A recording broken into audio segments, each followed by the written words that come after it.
யாரது? யாரது?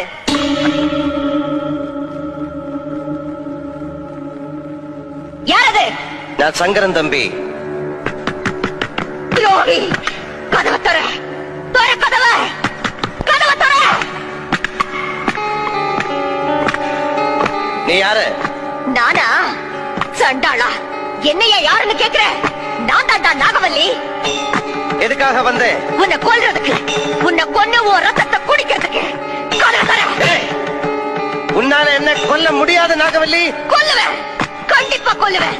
வரப்போற துர்காஷ்டமி அன்னைக்கு நான் உன்னை கொல்லுவேன். அப்பத்தான் என் ஆத்திரம் அடங்கும். அப்ப துர்காஷ்டமி அன்னைக்கு வா. இப்ப போ நாகவல்லி, போ. போறேன், இப்ப போறேன். நிச்சயமா திரும்பி வருவேன். உன்னை கொல்வேன், உன் ரத்தத்தை குடிப்பேன்.